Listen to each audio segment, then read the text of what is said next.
রাত্রে খাবার পর ঘুম আসাটা স্বাভাবিক, কিন্তু প্রায় দিন এরকমই হচ্ছে যে পেট ফেঁপে আছে পুরো গ্যাসে, যার ফলে শুতে না শুতেই শ্বাসকষ্ট, একটু ঘুমোতে ঘুমোতেই মনে হচ্ছে শ্বাসকষ্ট হচ্ছে, দম বন্ধ হয়ে যাচ্ছে, যার ফলে আপনার ঘুম ভেঙে যাচ্ছে।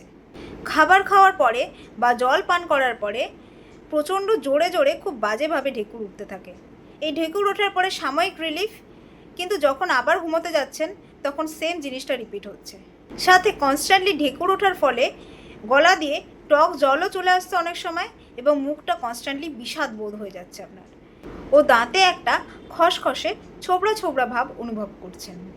এরপর সকালে ঘুম থেকে উঠলে বমি ভাব, স্পেশালি মুখ ধোয়ার সময়। সারাদিন একটা পেট ভার ভার ভাব, সারাদিন এদিক সেদিক বুকের মধ্যে ছুঁচ ফোড়ানোর মতো ব্যথা শুরু হচ্ছে, গ্যাসের কারণে কনস্ট্যান্টলি একটা ব্যথা অনুভব করছেন। পিঠ বুক পুরো খিচে ধরে থাকছে আপনার, স্টুল কিছুতেই ক্লিয়ার হচ্ছে না, 3-4 বার যাওয়ার পরেও স্টুল কোনোভাবেই পরিষ্কারভাবে হচ্ছে না। আপনারা হয়তো এর জন্য অনেক ল্যাক্সেটিভ, অনেক গ্যাসের ওষুধ, অ্যান্টাসিড সবই ট্রাই করেছেন, কিন্তু আপনারা ফেড আপ, কোনোটাই আর সেভাবে কার্যকারিতা দেখাচ্ছে না।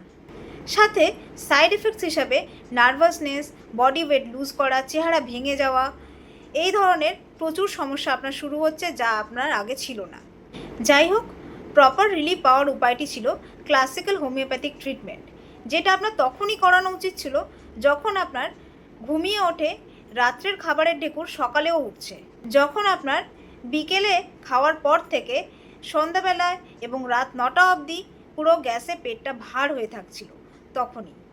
কিছু স্বাস্থ্য সচেতন মানুষ আছেন যারা এই সময়েই প্রপার ক্লাসিক্যাল হোমিওপ্যাথিক ট্রিটমেন্ট করিয়েছেন, এবং তারা এখন পুরোপুরি একটা রোগমুক্ত জীবন লিড করছেন।